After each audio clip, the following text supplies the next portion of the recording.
Hello मेरे प्यारे बच्चों। कल के वीडियो में हमने बात की थी क्रिया के भेद किस किस आधार पे होते हैं, कर्म के आधार पे और रचना के आधार पे। साथ ही हमने बात की थी कि कर्म के आधार पे क्रिया के दो भेद होते हैं, सकर्मक क्रिया और अकर्मक क्रिया, और उन्हें हमने विस्तार से जाना भी था। तो आज हम अपने दूसरे वीडियो में बात करेंगे रचना के आधार पे। रचना के आधार पे क्रिया के 5 भेद होते हैं। कितने भेद होते हैं? 5। अब आइए जानते हैं कौन कौन से भेद होते हैं और उनकी क्या परिभाषा है। तो रचना के आधार पर क्रिया का पहला भेद होता है सामान्य क्रिया। सामान्य क्रिया क्या होती है बच्चों? पढ़ने में ही लग रहा, सामान्य मतलब सिंपल सी क्रिया। वह वाक्य जब वाक्य में एक ही क्रिया हो, जब वाक्य में एक ही क्रिया हो तो वहाँ पे हमारी सामान्य क्रिया होती है। जैसे वह खाता है, मैं सोती हूँ। अब वह खाता है तो एक ही काम कर रहा है, खा ही रहा है, दूसरा काम तो नहीं कर रहा है।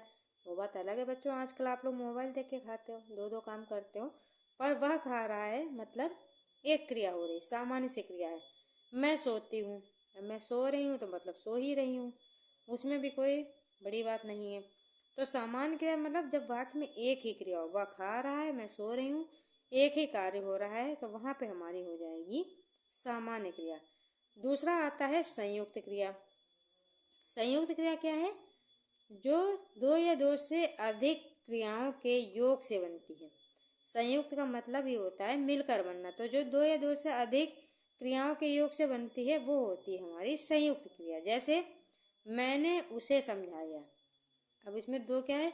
एक तो मैं और दूसरा सामने वाला जिसे मैंने समझाया। किया क्या? मैंने उसको समझाया। वह काम कर रहा है। अब वो कर क्या रहा है? काम कर रहा है।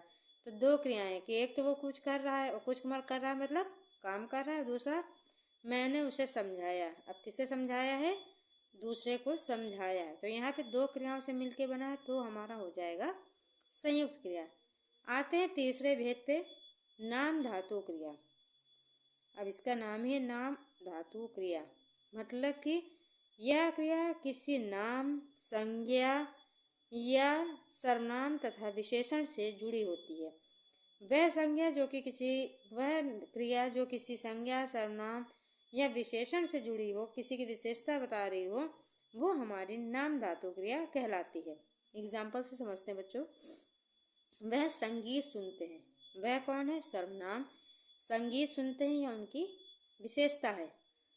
तो यहाँ पे सर्वनाम की भी विशेषता है, विशेषता भी बता रहे हैं कि वह संगीत सुनते हैं, उन्हें संगीत अच्छा लगता है। दूसरा एग्जाम्पल है वह एक अच्छा लेखक है। वह मतलब सर्वनाम, अच्छा लेखक है मतलब उसकी विशेषता बता रहे, इसमें विशेषण भी है। तो अब जो ये क्रिया है वो क्या कर रही है? नाम से भी जुड़ी है, सर्वनाम से भी जुड़ी है और विशेषण से भी जुड़ी हुई है।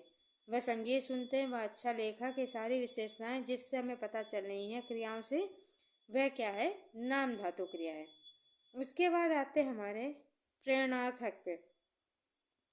जो किसी कार्य को करने के लिए प्रेरित करे या प्रेरणा दे।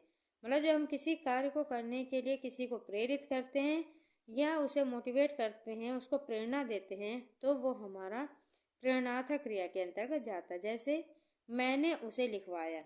अब मैंने उसे प्रेरित किया है कि बेटा लिखो। अब अगर हम आपको किसी चीज़ के लिए प्रेरित करें, बेटा अपना ये वर्क करो या इस चीज़ को लिख के दिखाओ, तो हम आपको प्रेरणा दे रहे हैं, किस कार्य को आप करके दिखाओ, तो वहाँ पे क्या हो जाएगा? प्रेरणार्थक हो जाएगा। ठीक उसी प्रकार उसने मुझे हंसाया। अब आप सोचेंगे इसमें प्रेरणा कौन सी है कि उसने मुझे हंसाया?